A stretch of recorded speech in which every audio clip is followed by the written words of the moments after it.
Hello there. I know we've jumped around from universe a little bit, primarily DC, stopping a little bit in Transformers. We are coming back to DC, but not the DC you're expecting. We're talking about the Nolan movies and the fact that people wrongly accuse Christopher Nolan of endorsing the Patriot Act and 9/11 xenophobia. So, right out the gate, or right off the bat, if you will. Recently, some online poll said that The Dark Knight is the greatest superhero movie of the 21st century, which makes sense considering every movie tries to compare itself to The Dark Knight. You know, it's like the cultural staple of, wow, can you believe what they did? That's so amazing. Wow, what a movie. And the Batman fans got very insecure that their movie, which has spent 4 years fighting to get a sequel from a studio that clearly isn't doing the multiverse, they were lying, and they're just waiting to see if the DCU flops or not. And if it flops, you'll get your movie. If it doesn't flop, you'll either have to join the DCU or not get your sequel. But rather than fighting the studio that is being a cheap ass, they've been told, hey, argue with other fans in DC. So they turned on Christopher Nolan. So here's what we got. People were talking about the Batman, and they said, you got any good mystery? Now we got corrupt Gotham, which is true. Like, the movie has excellent vibes, but as far as the mystery goes, it's not the most mentally stimulating, would be the right turn of phrase, I believe, here. So little mosquito here said, you got any good moral dilemmas? Now we got to praise the Patriot Act. And in case you don't know, the Patriot Act was something passed in the wake of 9/11, which I understand from many of the people watching this, maybe something that either wasn't in your country or happened before you were born even, let alone sentient. And it gave the United States government the freedom to spy on its own people on the prospect that they may or may not eventually be a terrorist or aid a terrorist organization. It's not good. It's bad. It was the basis for like the Persons of Interest TV show that happened.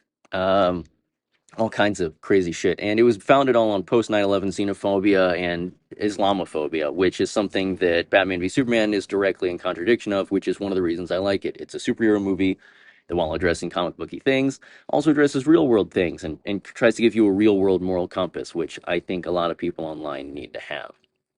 Anyway, let's get into this whole Dark Knight thing because the people who were like, by the way, this isn't true, were getting called fascist. If you look here, there are tons of Nolan Batman fans furious at this post, which confirms my belief that the trilogy appeals to fascists who only wish to uphold the status quo. Yes, Batman constantly improving Gotham for the better and challenging everyone around him to be better people and to not fall into complacency with their corrupt government and the way that the city is run. That must mean upholding the status quo, right? Totally. If Batman was about upholding the status quo, he would have joined the GCPD and become a corrupt cop. So, Joyce, you've already been fucking debunked. Anyway, um, so this gets in a whole conversation, and we'll just start off right here. Honora, who doesn't even like the Nolan movies, apparently by her own admission, says, not a big fan of the movies, but I disagree with this. Alfred practically turns to the camera and says, this is wrong when Batman shows him the surveillance system. It's supposed to represent Batman's moral code eroding as he has become increasingly obsessed with catching the Joker, which is partially true, but it's actually Lucius Fox who says it's wrong. But as someone who doesn't love the movies, I don't expect you to get every detail right. Heart's in the right place. Appreciate you. Mosquito says, but the surveillance works. One of the biggest forms of Western propaganda is the idea that law enforcement and the military commit necessary evils in order to ensure justice. Batman's usage of the surveillance literally ends with him catching the Joker. The film justifies it. So Honora has more to say, but I'm going to stop and add my 2 cents. Surveillance usually does work. When you can see everything, you usually catch people. But it's at an incredible cost to personal liberties, which is antithetical to the original founding fathers' mission statement for America, as most of them themselves were religious outcasts, political outcasts, who were looking for a new place to find a new home, not out of acceptance for others, but because they just didn't want people stomping on their dicks anymore.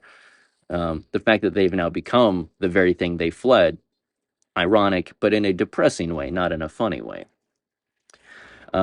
Of course, surveillance works. That's how surveillance is, but it's not good. And this isn't Western propaganda. Sure, this is Christopher Nolan grappling with post 9/11 xenophobia. The first Batman Begins movie came out only a few short years after 9/11.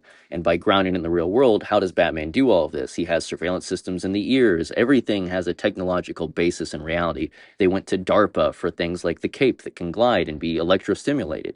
The Hummer, like Humvee Ferrari concept, becomes the Tumbler, which is the Batmobile of his world. It's all based in real world military, but it's like, what if there was a billionaire who wasn't corrupt? And what if he made choices the American government was too corrupt to do? i.e., when he sees that he could do this, he fakes you out thinking this is the direction he's going to go, and then he doesn't. He throws it away. He says, I'm not going to become this. I'm going to choose to be a good man. If anything, rather than Western propaganda, you should talk about the trolley problem at the end, where he kills Harvey Dent, and as Harvey Dent dies, like Jesus Christ sprawled out on the ground in a cross-like shape, he takes on all of his sins so that humanity can hate him and punish him for all eternity so that you can have this. But then The Dark Knight Rises is all about how peace built on a lie is not peace that will last. So it's a weird thing to say that it supports that. Even if you think The Dark Knight supported it, The Dark Knight Rises clearly says, no, it doesn't. This doesn't work. And we see no follow-up on this conflict because the bad guy stopped, and the people are saved. We don't see the consequence of privacy being violated, and it gets lip service, which again is a tactic that Western propaganda often uses to make it look like they have morals. The follow-up is called The Dark Knight Rises.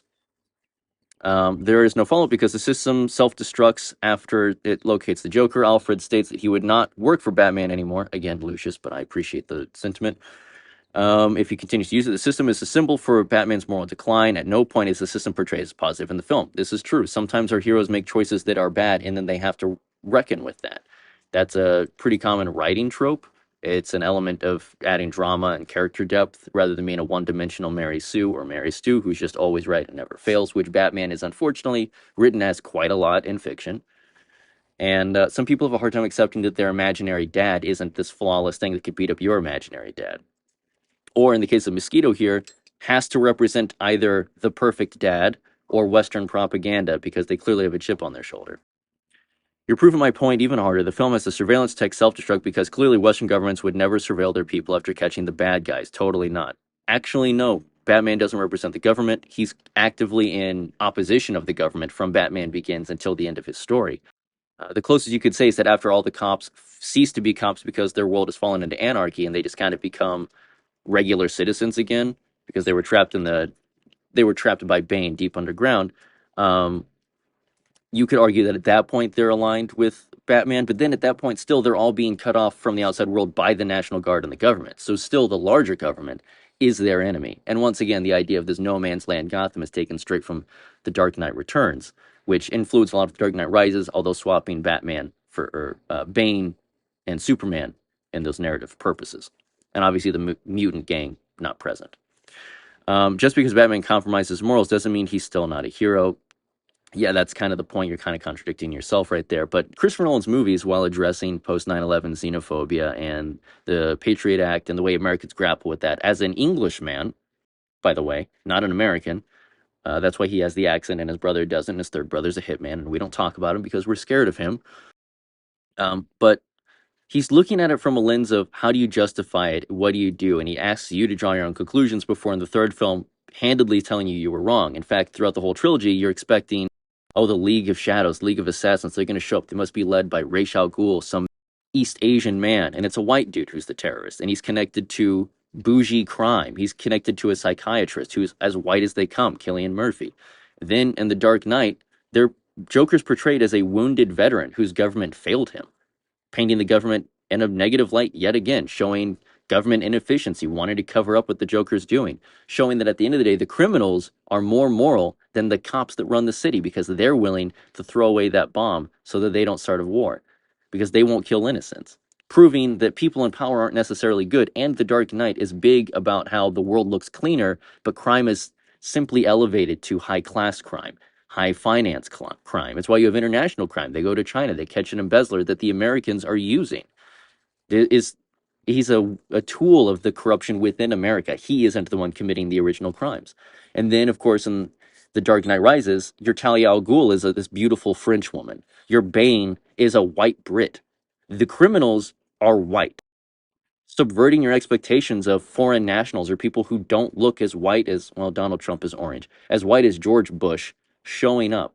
It turns the concept of post 9/11 xenophobia on its head by painting the white aristocrats as the villains. So no, it doesn't side with the government. Batman isn't a stand-in for the Western government. He's constantly in conflict. The movies themselves do not endorse the Patriot Act by blowing up the Patriot Act machine. That should have been pretty obvious. And by subverting the concepts of brown man bad, Asian man bad, we can't trust anyone, we have to lock down our borders and be xenophobic, by having all of the worst criminals actually be bougie white people, Christopher Nolan is saying, you're wrong, your prejudices are wrong, and in no way is he siding with the 1% doctrine. So, debunked. I know this is a little bit higher class than the things we normally debunk, but it was such a colossal waste of brain cells to lie about this. Clearly, Mosquito has some type of mental fixation on hating the West. Look, the West has done a lot of shitty things recently, so I'm not even mad about that. But retroactively applying it to Christopher Nolan, that I won't stand for. Anyway, thanks for watching.